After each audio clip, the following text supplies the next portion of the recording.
Oh no, we're back in winter again? I don't want to sound like a grinchy Scrooge, but can we skip this cycle? This ain't no weather I want to be around. Anywho, it was Christmas on Sodor, and things were busier than ever. Thomas and Toby were doing much of the heavy lifting. Their jobs were acting as USPS, UPS, FedEx, DHL, you name it. Who needs those shipping services when you got freaking Toby and Thomas?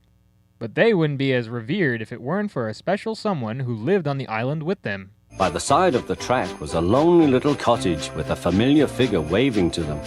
"It's Mrs. Kindly," whistled Thomas. "Peep, peep, Happy Christmas!" Thomas always felt better for seeing her. The reason for this was that Mrs. Kindly had actually helped out the engines a year before that. What had happened was that a landslide had occurred right in front of her house. To safely warn the engines, she hung a bright red gown outside her house to notify them of the hazard. This was something they all regarded, but did not get a chance to fully show their appreciation to her. This was the plan Thomas had in mind for her. The other engines agreed 100% that a Christmas party was in order for Mrs. Kindly. When work was over, Thomas went to see the other engines. All their coats had been polished. "Ha," said Gordon, "just look at us. Your driver will have to work fast to get you as smart as us." Look, except for Toby, we got the rest all here. It's been a while since we've seen so many faces at Tidmouth Sheds. But before any of this could be done, Top Hat came by for some problematic news. Turns out, it snowed pretty heavy and Mrs. Kindly was having trouble getting out. To Thomas's dismay, that meant getting a path made, which meant snowplow time. Toby was also recruited to help out, so at least he wasn't alone. By the time they reached Mrs. Kindly's home, it seemed almost overwhelming of what lay in front of them. Mrs. Kindly was okay, but there was no way Toby or Thomas was going to make a path themselves. Which is exactly why someone else we all know came to the rescue. "That's Terence," said Thomas. "He's come to help too."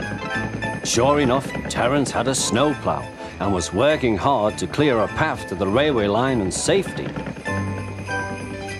Hey, good old Terence the tractor. Good to see he's still around. Although it would be interesting to see him in more than just wintertime episodes. He is practical in other terrain, you know. When everything was cleared, Thomas and Toby collected Mrs. Kindly and took her to Tidmouth Sheds. But by the time they got there, everything was blacked out. Geez, so much for making things look nice. They could have at least said they couldn't wait any longer if they were going to take that Oh, okay, never mind. As a matter of suspense, it was all a part of the act. Wait a second, though. Are those Lego bricks? Oh my goodness. I'm surprised the Lego company didn't claim a copyright for this. So because of this surprise, the celebration was that much better for everyone. We wish you a Merry Christmas. We wish you a Merry Christmas. We wish you a Merry Christmas and a Happy New Year. Thomas the Tank Engine and his friends thought it was the best Christmas ever, and Mrs. Kindly could think of nowhere she would rather live than here with them on the island of Sodor. And there we have it, a wonderful first holiday-themed episode of the classic series. This was another nice feel-good story. None of the trains were trying to get on each other's nerves, and nobody was having any accidents. If there's one thing that brings them all together, it's Mrs. Kindly, who, oddly enough, never has another episode as extensive as this one. This is really the only one that has any kind of story dealing with her. So, more or less, Thomas and friends come together for Mrs. Kindly once, and that's it. Calling it quits, folks. What's also refreshing is that this Christmas episode is not your run-of-the-mill type narrative.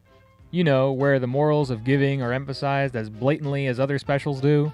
Christmas was the backdrop, and it just happened to be about a woman getting a holiday surprise from a bunch of talking trains. As weird as that sounded. Another awesome thing is that this story has practically every major character that has been introduced. Unfortunately, Terence decided to stay at Mrs. Kindly's instead of the party, but he did have his moment of glory. Even Birdie dropped by to have some fun. And check out those hats. Those hats must be the size of a human being, or larger. The same could be said for those Christmas lights, which I'm sure are just actual Christmas tree lights. Nevertheless, they are huge if someone is standing next to them. We once again don't have any new tunes, but the revisiting of Thomas's theme with a Christmas twist is appropriate considering the story. Camera work is good too. Mrs. Kindly's cottage is a cute little home that for those who love the railway, I'm sure wouldn't mind living right along the line. The panning shot that shows everyone at Tidmouth Sheds is a great one too. Finally, we see almost everyone together for once. Lastly, the ending was spectacular in its visual display. Having everything and everyone all decked out in holiday decor is marvelous. From the engines, to the rolling stock, to the sheds. And of course, having Ringo Starr singing We Wish You a Merry Christmas at the very end is the icing on the ice cream cake. At last, we have reached the end of Season 1. That was quick. It was nice revisiting the first season over again. Here's hoping we have as much fun in Season 2. Next episode is Thomas, Percy, and the Coal. Thanks for watching.